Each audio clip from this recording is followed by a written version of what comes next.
Selamat pagi anak-anak Ibu, kita kembali belajar prakarya hari ini. Ini adalah pertemuan kita yang keempat.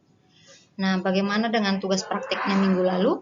Ibu harap semuanya sudah mengerjakan, dan bagi yang belum mengerjakan, Ibu minta langsung mengumpulkannya ke sekolah.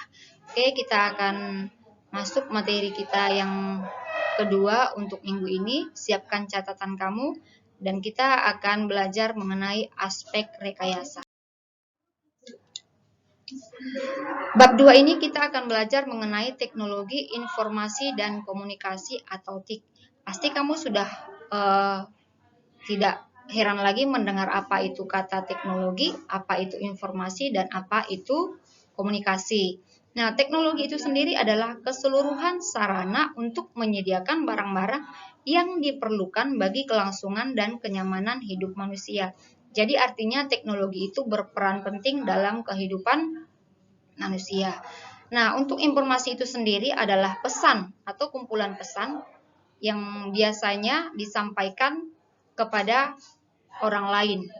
Komunikasi itu sendiri adalah suatu proses ketika seseorang atau beberapa orang atau kelompok atau organisasi masyarakat yang menciptakan dan memberikan informasi agar terhubung dengan lingkungan dan orang lain.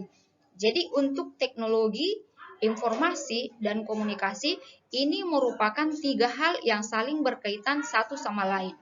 Jadi artinya ini tidak dapat dipisahkan. Itu dia kalau untuk teknologi, informasi, dan komunikasi. Jadi dia merupakan payung besar terminologi. Jadi mencakup seluruh peralatan teknis untuk memproses dan menyampaikan informasi. Nah, untuk perkembangan teknologi ini sendiri, dia ada beberapa fase. Fase yang pertama itu adalah masa prasejarah. Di masa prasejarah ini adalah masa di mana orang-orang belum mengenal yang namanya handphone, belum mengenal yang namanya laptop, bahkan belum mengetahui apa itu yang namanya komunikasi jarak jauh. Jadi orang-orang masih berkomunikasi dalam jarak dekat. Nah, untuk masa ini, proses yang pertama itu atau masa yang pertama itu dimulai dari 3000 sebelum Masehi, di mana di sini bangsa Sumeria sudah berkomunikasi menggunakan simbol-simbol. Jadi dia belum berupa huruf tapi masih simbol. Itu dinamakan dengan piktograf. Ini ada gambarnya di samping ini. Ini simbol piktograf. Jadi orang-orang zaman dahulu itu menggunakan piktograf untuk berkomunikasi. Biasanya ini dibuat atau ditulis di dinding gua. Dan ketika bertemu biasanya menggunakan bahasa isyarat atau simbol-simbol tertentu. Itu masa 3000 sebelum Masehi. Kemudian masa 2900 sebelum Masehi. Di sini bangsa Mesir kuno sudah mulai menggunakan huruf hieroglif. Jadi masih tetap bahasa simbol ya. Masih tetap bahasa simbol, tapi dia sudah berupa huruf. Nah, ini di samping bisa kamu bedakan. Kalau yang ini tadi dia adalah huruf piktografi, simbol piktografi, dan ini adalah hieroglif. Jadi dia sudah mulai tertata, Nah, di 500 sebelum Masehi, manusia sudah membuat yang namanya kertas dari serat pohon papirus. Ini dia ada gambarnya di sebelah. Nah, puncaknya itu di masa prasejarah itu adalah 105 sebelum Masehi, di mana masa ini bangsa Cina sudah menemukan yang namanya kertas. Ini dia kertas zaman dulu ya nak, kertas zaman dulu. Jadi kertas ini dibuat dari bambu yang dihaluskan, kemudian disaring, dicuci, diratakan, dan dikeringkan. Jadi kertas yang kamu kenal sekarang belum seperti itu kertas zaman dulu ya. Itulah dia masa prasejarah. Kita lanjutkan. Masa yang kedua adalah masa modern. Nah, di masa modern inilah nanti banyak penemuan-penemuan baru. Ada penemu-penemu yang akhirnya dapat menemukan alat-alat atau peralatan teknologi yang semakin mempermudah kehidupan kita. Jadi, zaman berkembang, masa berkembang, Dari masa yang tidak ada kertas jadi ada kertas, masa yang tidak ada tulisan jadi ada tulisan, itu dia ada di masa ini. Dimulai dari tahun 1455 di mana Johann Gutenberg mengembangkan mesin cetak dengan menggunakan plat huruf dari besi. Jadi dapat diganti-ganti dengan bingkai kayu. Di tahun 1830, Augusta Lady Byron menulis program komputer pertama di dunia. Nah, jadi disinilah masa pertama kali ada yang namanya komputer. Dan komputer zaman dulu itu bukan seperti yang sekarang. Jadi ukurannya masih besar. Masih besar dan tidak dapat dibawa kemana-mana. Dan orang-orang yang memiliki ini adalah orang-orang tertentu. Artinya karena dia masih baru ditemukan, berarti yang menggunakannya itu biasanya adalah penemunya. Apakah berakhir sampai di sini saja? Tidak. Teknologi itu berkembang, pikiran manusia itu berkembang, dan semakin mencari yang mana yang dapat mempermudah kehidupan manusia itu sendiri.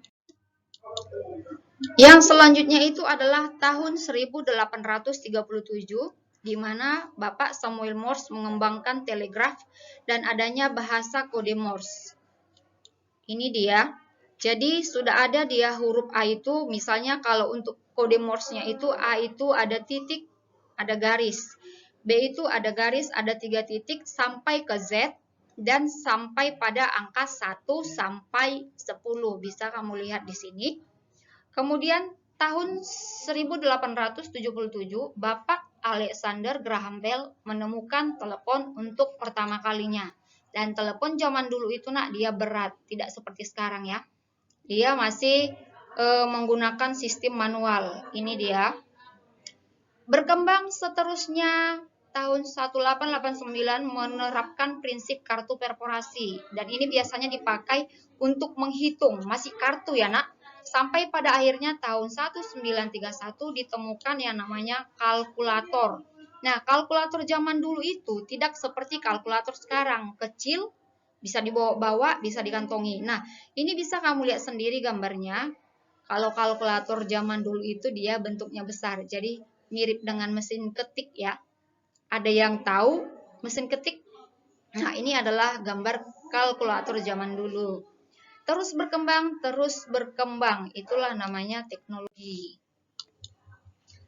Sampai di tahun 1939 ada komputer elektronik digital yang pertama. Nah, ini dia sejarah perkembangan komputer, bisa anak-anak ibu lihat.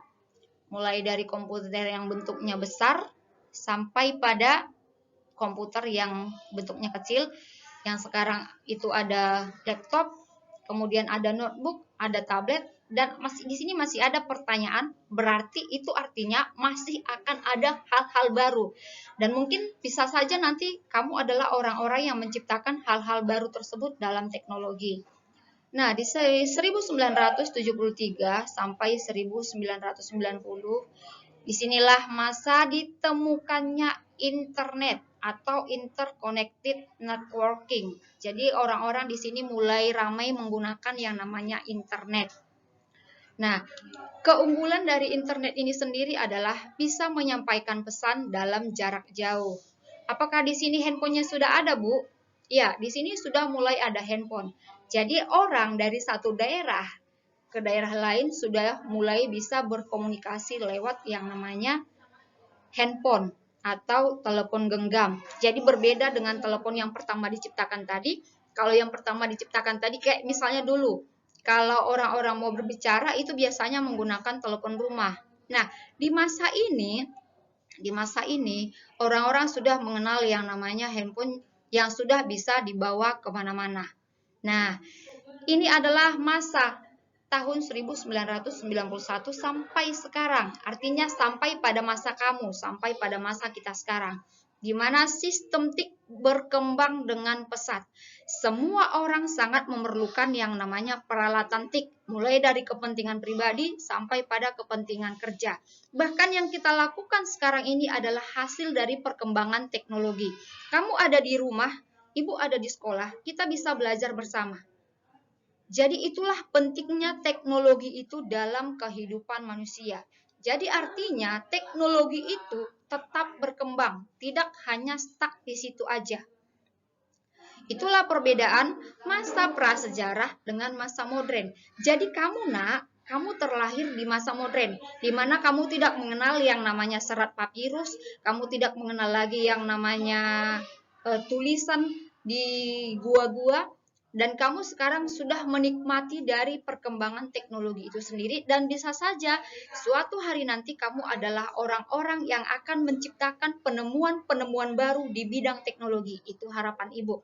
Yang pasti tetap lakukan yang terbaik.